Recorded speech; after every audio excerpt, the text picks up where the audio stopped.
Hey, hi there. Welcome to KEEKO. As you can see, we're upstairs, so let's take a tour. Yeah, all right. So here we have our lost and found tank. All right, kids are really stupid, so they leave stuff up here all the time. In that case, you just toss it into our lost and found tank. So you can see it works like a charm. We also keep our medical kit over here. Whenever you use a medical item, make sure you write it down in a notebook inside of here so we know what to replace. That way, if multiple kids bleed out over the course of several weeks, we'll be able to save all of them. All right? The first aid kit is restocked by the medical officer, so if you go down to the office and when it empties out, just bring it to them, they'll refill it, give it back to you. So here we have turtles. Turtles are neat. You should buy, if you have any turtles, you can attempt to keep them for the entire summer. These are red-eared sliders, which are not native to here, and these were brought in as pets. However, people do occasionally bring in eastern painted turtles and stink pot turtles, both of which are native. Sometimes people will also attempt to bring in snapping turtles. However, we do not accept those because snapping turtles can bite your finger off, so don't accept them. All right, make sure you point that out in the critter hunt announcement. All right. Anyway, turtles, if you have them, should be kept for the most part in a kiddie pool. All right. Anyway, the way that a kiddie pool is set up, they're not set up right now, but the way that a kiddie pool is typically set up for turtles is that you have one portion over here that has a whole bunch of sand, creating like a sandy bank for them to rest on if they want to go on land, as well as like a wet area over there for when they want to launch in water. And they also should have some rocks they should climb on in case they want to get to higher ground, but not so high that they have the ability to climb out. All right. Some species of turtle that we have here pretty much solely eat vegetation found here, in which case they may not eat any food that you provide them. However, other turtles are still opportunists and they go after frogs and toads that you put into their enclosure. You really have to guess and check to find out. Sometimes if you're having difficulty feeding them, you could put the food right in their face by placing them in a smaller container like so, and that will allow them to eat. We typically keep turtles upstairs because we won't have enough space to put them downstairs, and because turtles are really photogenic, active animals, it helps to leave them upstairs because this is the more photogenic area, I'd say.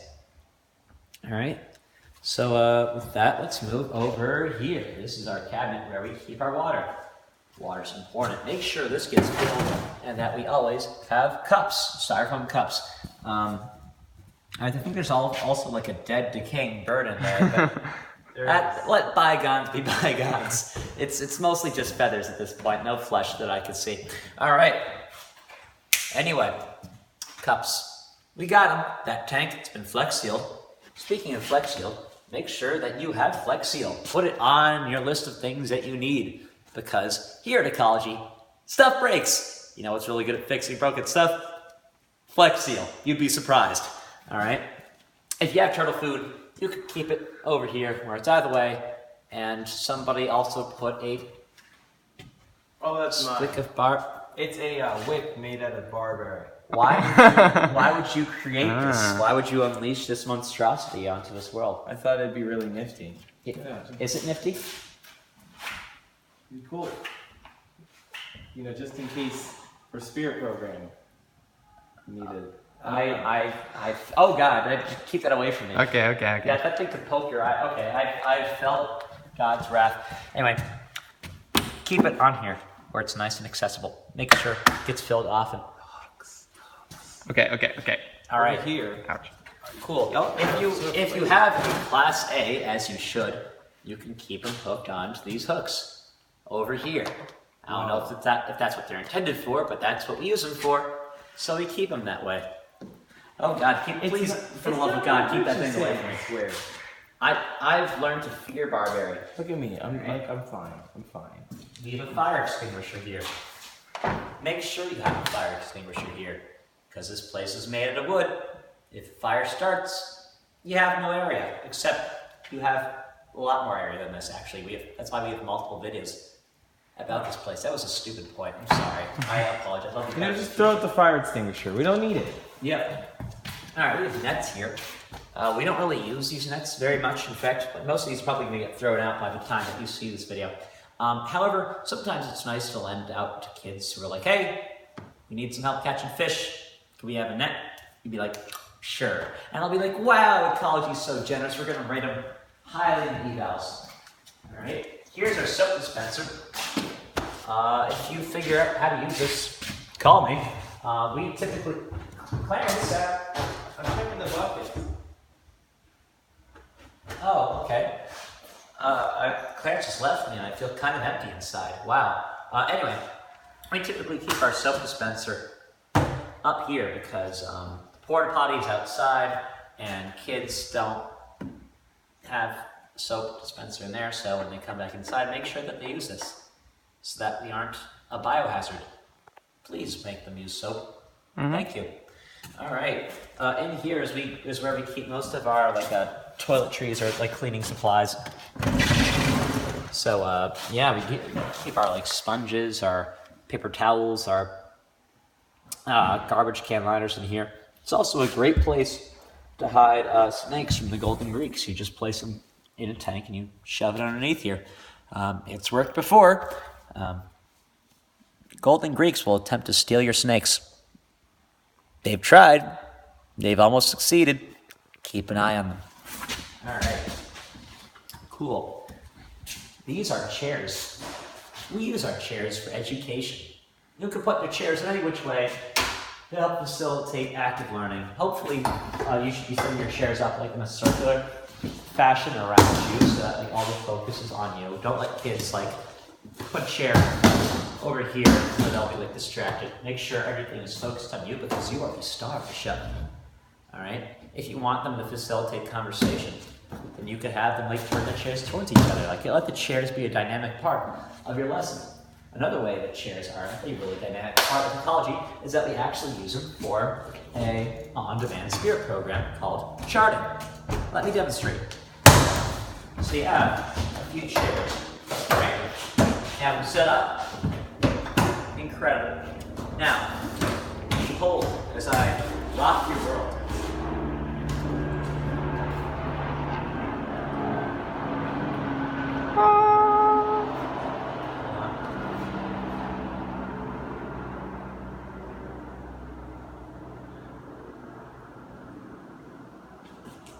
These two chairs are both standing on two legs. This is the beginning of the chart. Incredible. I can see you're very impressed from your expression from the future. All right, and you can keep stacking the chairs up like so against the legs of the chart. And eventually, this chart can consume all of ecology. We've had charts go up and down the stairs of ecology before, and it gets absolutely bonkers. If you do it poorly, that happens. So it takes a lot of time and patience to get master charts set up, and this is tied to ecology because we like to say, hey, look, these are keystone species. If you don't know what a keystone species is, look it up. All right, these are keystone species. If these happen to collapse, what happens to the entire ecosystem, and then the entire chart collapses? And it's a really good segue. It seems professional, even though our spirit program can literally just be stacking chairs against each other. That's the ingenuity that we appreciate in ecology. Yeah. Time for my cool section. So you might notice some weird stuff over here, like these cardboard pieces. These are the pieces that came with this bookshelf. They fit on the side for sliding.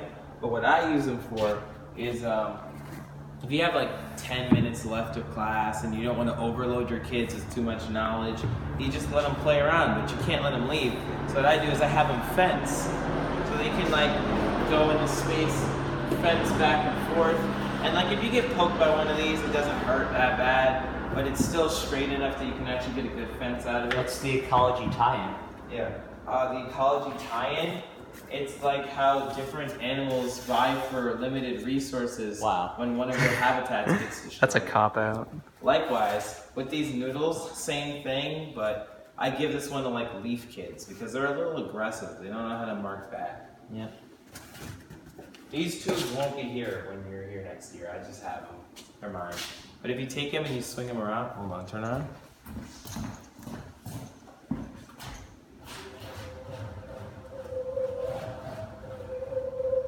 That's literally all I have them here for. Wow, that's actually really cool. I didn't know that, Clarence. Anyway. Yeah, these Epic teaching strategy. are our Bibles. This is probably like the most important thing that I could show you in all of our videos. All right, our books. Let me get you a. All right, so thank you, Clarence. All right, so this is an example of an Audubon guide. Audubon guides are like the plain colored leather-bound books that you'll be using for most of your merit badges. Almost all of them. Almost all of them, so it's really important to know how to use them. All right? Obviously, there's different ways in which they're organized, but the general way that Audubon books are set up is that in the beginning, they often have like a few general categories that you can use to help you like navigate to where you're supposed to use. I don't use this. All right? Yeah, like once you're experienced using the Audubon book, you can just flip through it really easily. All right, and the reason for this is because each section of the Audubon book has a label in the top left corner. In this case, this is aquatic salamanders, this is mole salamanders, all right, this is like toads, all right, and they're all classified based off of what they look like. All right, they could be completely unrelated, but they could be in the same section of the book because they look similar, which is useful because all that we really have at first glance in order to identify something is our eyes. Audubon books account for that, all right? So even though like the mole salamander, the smallmouth salamander, and the southern dusky salamander are probably found in completely different habitats and have completely different niches, they look similar. So they're in the same section of the book, all right? So if you need to find something, you should generally be able to flip through a book and find something that looks similar enough to it. The tree identification video I'm going to make eventually is going to go into a little bit more detail about using the Audubon book to identify trees in particular. All right? All right, so I spent a decent amount of my siesta time organizing these shelves, and I like it if you maintain this organization. Now, the actual shelves can be in different orders, but I've got mushrooms, trees west, trees east, and then night sky, wildflowers. Actually, this should be over here. But basically, they're like somewhat related things are near each other. Like all the plants are up here. This one is birds over here, insects and butterflies, which are in separate books, but I put them next to each other. And then down here is African wildlife, which is mostly mammals, whales and dolphins, along with fish, mammals. Why is birds here? I don't know. Reptiles and amphibians, and then this is like seashore creatures and fossils. We never use these. There's no sea around here. Yeah. And kids don't bring in fossils. Right. For their home. In general, the Audubon books that we will use is, all right, so mushrooms are pretty much rarely used except for environmental science when you have to observe ecosystems that could be useful to identify the mushrooms living there. Eastern tree guides are the most important ones that we have here. They're used pretty much all the time for forestry, nature, and plant science. Super useful. That's why we're going to go in specifics about how to use these. Wildflower guides, really useful because we have a whole bunch of wildflowers. They also go over some like the various types of grasses that we have here, at least the ones that have fruiting bodies. So like the weird shrubs and flowers that we have here can mostly be found in the Wildflowers Guide, right? Eastern edition. There's Western edition books for the trees and the wildflowers. Don't use those because we are in the East, if you didn't already know. All right. Over here, we have birds. Birds are tough. There's a reason we don't teach bird study anymore. It's incredibly difficult to identify birds. But if you want to, we have that option. Use Eastern edition. All right. So beetle book is pretty decent for identifying beetles and only beetles. Insects and spiders, the Audubon. Okay. So most of the time, Audubon books are fantastic. All right. But the Audubon Insects and Spiders Guide is kind of lacking. It has like a few photogenic insects in there, but some of the pictures are not taken to a high quality, so they can be confusing. Other times they're just straight up not in there. So I actually prefer, in this one circumstance, to use this insect identification book a lot of the times I've looked for an insect in here, came up with nothing, and I found it in this book. And it's not organized the same way. You're gonna have to. They're pretty much organized by like their class, in order. Sorry, they're pretty much organized by their order, rather than how they look. So it's a little bit more difficult to use in Audubon books. But if you need to identify an insect, which you probably will, because there are some freaky insects around here, use this one. All right, caterpillar book is also pretty useful because we have a lot of weird caterpillars here. They're going to want to identify. And caterpillars are something that the other two insect books that I showed you are god-awful at. Butterflies, not really useful because butterflies are already photogenic, so they're already going to be in the other two guides. Whales, dolphins, and fishes. We don't have any whales or dolphins, but we do have fishes. So if you need to identify some fishes, this has them. All right. You could like the fishes that we have here are going to be mostly found in the latter section of the flatfishes, sunfishes, and perch-like fishes part of the book. Like over here, we have the largemouth bass, smallmouth bass, the pumpkin seed. These are the ones that are found here. All right, so make sure you know how to use the fishes book as well. African wildlife is just used for mammal study, I'm pretty sure. Yeah. When I have too many groups in mammal study, I start grabbing dolphin books and African wildlife books. Yep. And where are the mammal books? Are they? Right next to dolphins. All right. Yeah. So mammal books are used in nature because they need to identify mammal prints, and there's a mammal prints section in the beginning of this book, as well as for mammal study, which makes sense.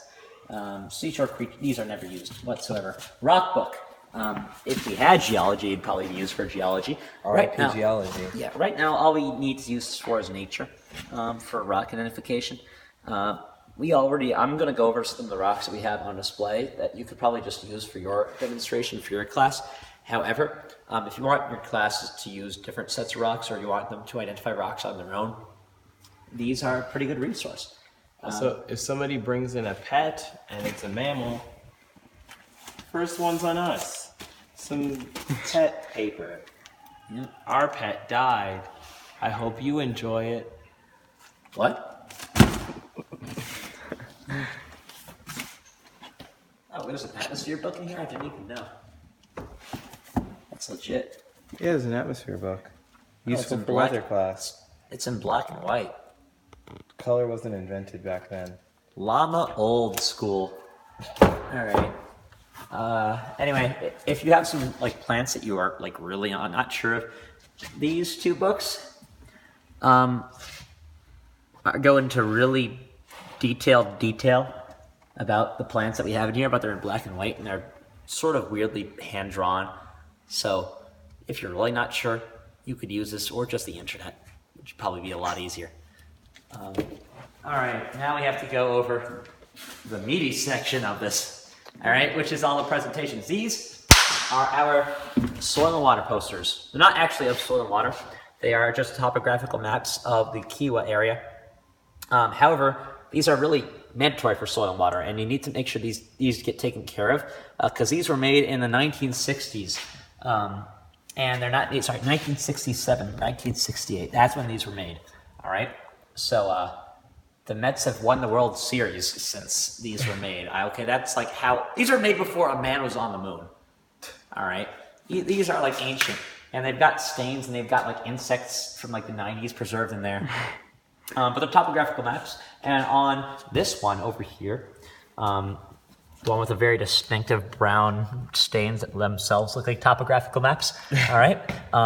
You can see Crystal Lake. That's where we are over right here. now. And the Crystal Lake watershed, which is like over here, is part of the Hudson River. Delaware River, sorry. It's somewhere watershed. It's on this one. Oh, it's on this one as well. River. Oh. It's on the opposite corner. And also, the Bethel's a town. The Crystal Lake of Camp leads into Trout Pond, which is really important because there's a requirement that's literally like find your local water basin and your second largest local water basin. And without this map, I don't know, they'd have to use the internet or something? Or print out our own pictures. These are good. These are really good, so use them. And this over here is the box for our radiometer, and our radiometer is actually over here. It's a really weird device. Yeah, it pretty much spins because of the sun. There's like a few thousand air molecules in there, and they get heated up by the sun, and they bounce around, and they push on the black sections of those tiles. So it spins it, and it's really neat. Doesn't actually have any use for teaching, but it looks cool, and that's like the main reason that we have all these displays here. All right, like so when you walk in through that set of doors over here, your eye is going to immediately be drawn to the sets of displays at the opposite end of the room, where they're pretty much shrouded in light from the windows. It creates a really nice effect. So even if you do decide to rearrange the displays, make sure that they're still up against the windows like they are now. It allows for easy viewing, and it takes people around ecology, and it leads them down to where the basement is over there. And it's really great. All right, so this is a bird feeder. We don't use this. Never use it. We don't feed any birds. We don't like birds. These are astronomy cards. These are decades old. We don't use these. Probably going to throw these out, actually. We have some microscope slides and some magnifying glasses that can be used for fish and wildlife scale identification. The microscope itself is over here, and as of now, still needs to be cleaned. However, there should be no reason why this can't be used in the future. So if you have some downtime and you actually want to see the scales in a way that's not, just with a crawling magnifying glass, I'd check that out. All right. Over here we have a little brown bat display. That's really cool. All right, little brown bats are threatened in New York, and we have some that live in the gazebo where the staff lines up. You could look up near the center of the gazebo where the right over where the fountain is. And on the fountain you could see guano, and right above the fountain is where the bats like to roost. So bring your classes over there if you have some time, and you could show them what the threatened species looks like. Read about white-nosed fungus to learn why read about white-nosed fungus to learn why the little brown bat is threatened in New York State. All right. Let's see. Oh, here. These are rocks. These are the rocks that we just decided to put on display this year. The rocks that we put on display pretty much change every year because, they're rocks. These are the ones that are used for nature, at least, because these are neat. All right. This is a big old hunk of quartz. Look up some fun facts about quartz. It's a mineral. All right. If you take a small piece of it off and send a little bit of electricity to it, into it vibrates at a very regular frequency. And mechanical watches, use that frequency in order to tell time. All right. Mica is another mineral, and it is very flaky, and it's found in bits and pieces in other types of rock. All right. Minerals are pretty much they all have the same chemical composition versus rocks, which have a mixture of different chemicals mixed in, different compounds, I mean.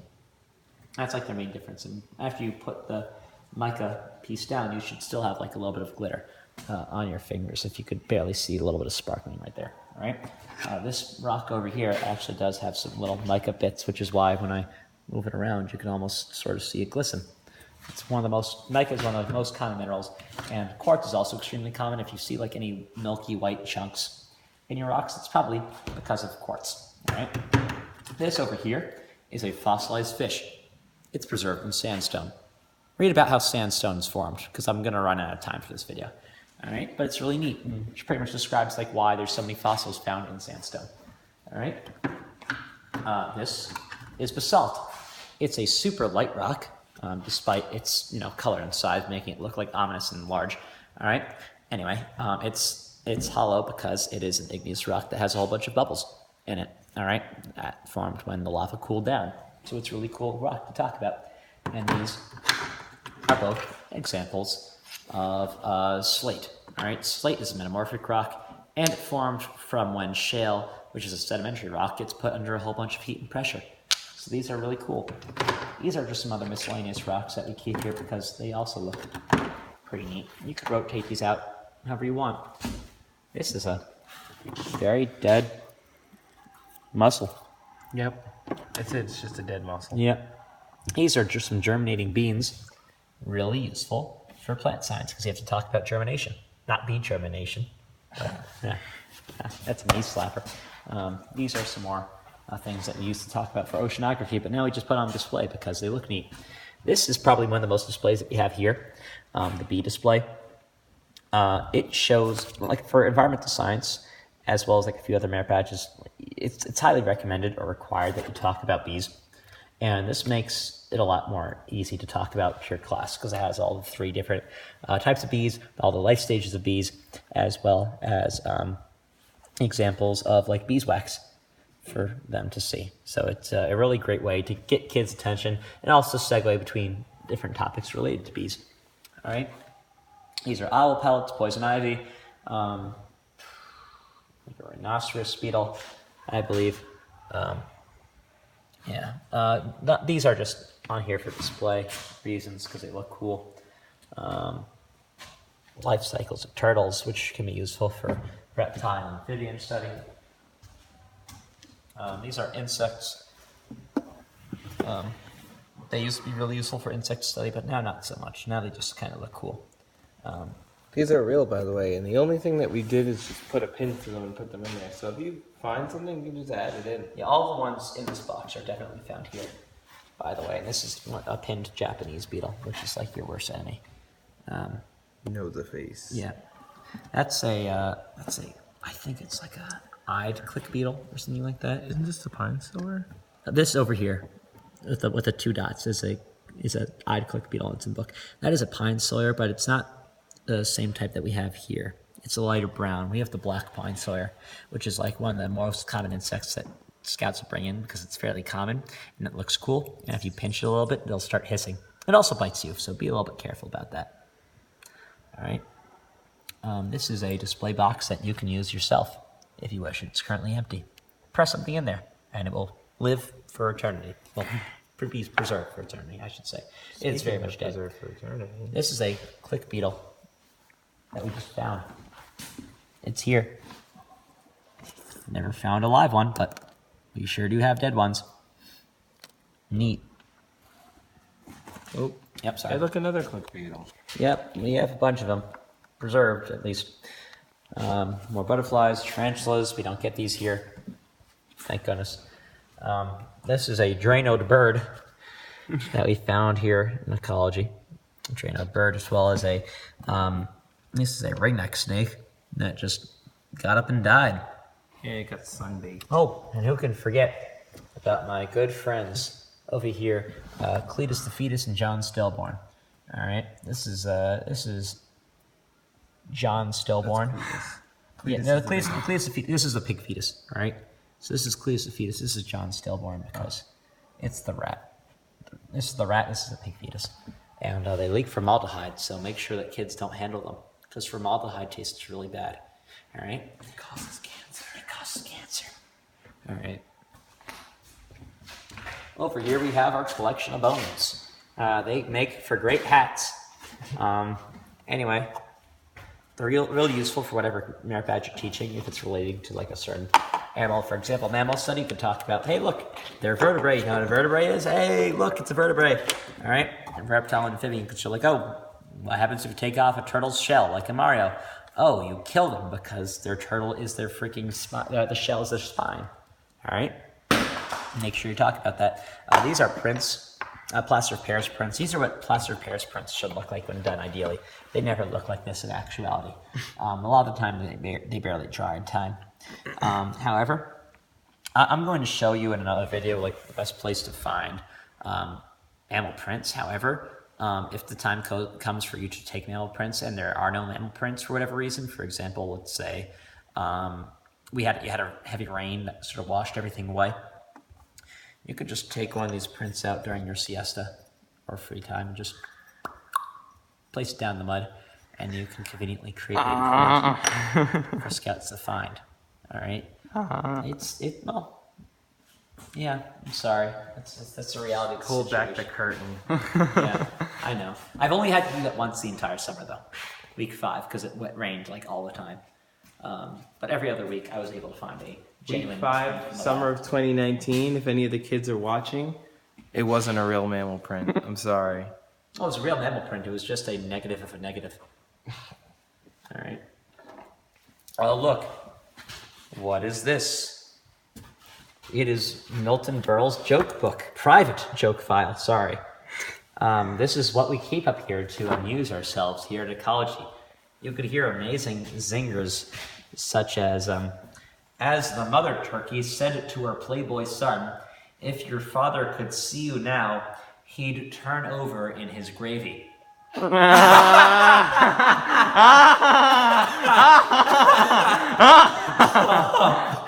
Oh, Milton Berle, you never let me down.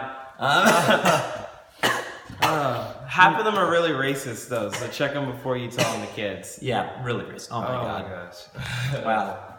He's like 2 sections dedicated to Jews. This guy is passionate. All right. Here we have Gabriel's ID because he didn't remove my barberry after I asked him to. This is a clacker. You need to get kids' attention. It clacks. I'm here all week, folks. Rulers. Where's the other ruler? This one. Yeah, rulers are really useful. For weather in particular, you need to make a weather measurement instrument. Use a ruler and a bucket, and you could create a rain gauge. Wow. Make sure you have pens in stock. However many pens you have, you don't have enough. Legit, you will go through tons of pens. They will take your pens. They will take your pens, even if you ask them to give them back. Make sure you also have nail polish to feel fabulous.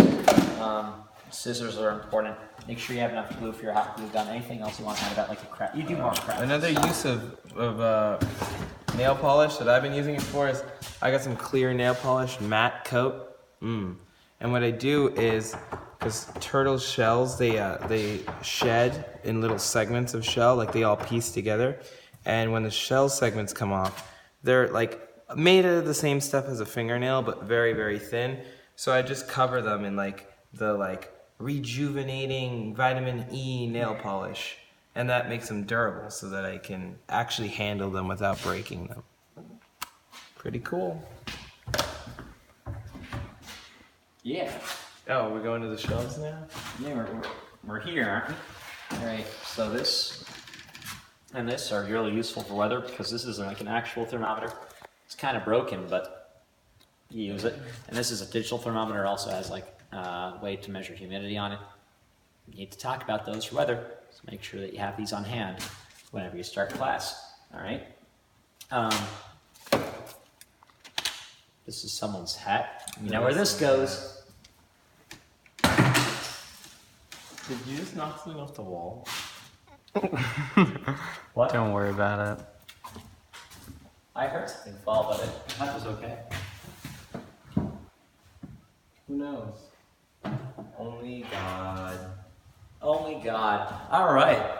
Neat. So, you can see how we organize things. We have beautiful pictures of Clarence and I that we each drew of each other. I'm glad these are being immortalized. All right. You keep all of like your bits that you need for. Okay, keep all of like your pens and duct tape in here. You need duct tape. Remember I said you need Flex Seal? You also need duct tape. You need to put up all these posters, which we're going to talk about after we're finished with everything. Keep your paper over here. You should be using paper for things like astronomy and stuff like that. These are just your miscellaneous pile, I guess. Keep like books here. This is where we typically keep stuff for ecology D&D, as well as our moon map, which is useful for astronomy, as well as apparently merit badge books that were hidden from me for weeks. Thank you, whoever hid these merit badge books here. Cool. Merit badge books are also hidden here, apparently. The place where you should be hiding your merit badge books is in your designated cubby. Oh, these are for the extras. This is where we have good old geology, just in case somebody has a partial on that. You're right, it's true. But these are our cubbies. And this is where we keep our personal stuff. So your tracking sheets. So every staff member should have their own cubby. And in their cubby will be their tracking sheets, merit badge books that they have, homework for those merit badges if they happen to assign homework. Personal equipment, for example. Clarence keeps the Scout Camp, the movie, in his cubby. He puts that there and his tracking sheets outside during the rain. Thank you. You also did you keep toothpaste? in your- Yeah, just because you need to freshen up. This is what I've dealt with for the past 2 years. It's been lovely. All right, here we have another pamphlet. Neat. All right, so this big boy stuff. All right, celestial and sky maps. All right, it's a star chart. Use it to help you learn where the stars are. You should also be downloading an app on your phone called Night Sky if you have an iPhone. All right. This is really useful for identifying constellations at night. So keep it downloaded. All right, but in class, in order to show kids like what the night sky will look like on the night of their overnighter, all right, you can use this. All right, and the way that it works is that you have to match up the date and time. So let's place it on the table so you can see. You have to match up the date and time for the star chart. All right, for example, let's say we are going to be doing our overnighter on August 15th at 8 p.m. All right, so you find August 15th on the star chart and you move it to, please move August 15th. And you move it directly over 8 p.m., all right? And this over here is what your night sky will look like with North Star at the center, all right? North Star is typically not directly above, so this will not be like a perfect example of like everything that's in the night sky, but it should show you like what things you should expect to see at that time of day out in the parade field, which is typically where we do our overnighters, all right? All right, so that's that. Another book that's really useful for your Mad Badge classes is Preserving Eden. All right, this has a whole bunch of pictures of folks wearing mom jeans. All right, make sure you say that to your scouts because they'll be incredibly interested in what mom jeans are. All right, and they show fish and wildlife managers managing fish and wildlife. Oh. And you can talk about what they're doing and what training they need to pursue that career. All right, these dudes are all doing cool work. So talk about the work that they're doing, why it's cool, and why it's good for the environment. All right, they're taking care of some birds that are being encroached on by humans while wearing mom jeans. Is not incredible? All right.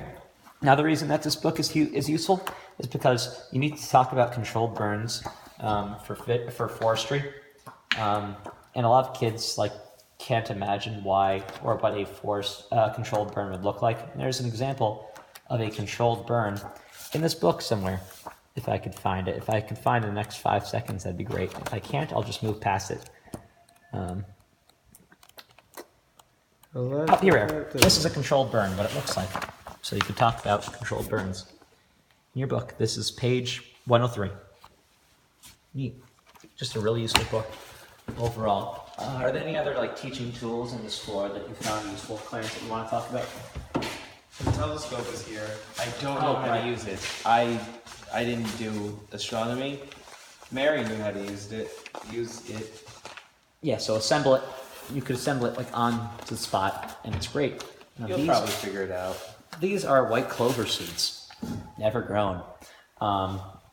You should be growing white clover in plant science. And you can throw it out in that third garden plot over there by the Widowmaker if you were to remove some of the other plants growing there. And when the white clover reaches maturity, you can plant it out there and replace all of the barberry, all right, that you've busted out over the years, all right? So use the white clover seeds, really useful, all right? Let's see, what else? Globe. I'll just keep it out because it looks cool and you use it for a lot of your classes. This cabinet near destruction. What? Yes, it is. Handle this carefully. This is where we keep some of our miscellaneous useful stuff. For example, we have a whole bunch of mop heads in here, some fish antidote for if your fish gets sick. When fishes get sick, you can tell because their scales start becoming splotchier. You'll see dark patches on their scales where there didn't used to be before, and their swimming may be altered. For example, they may be swimming near the surface, like this.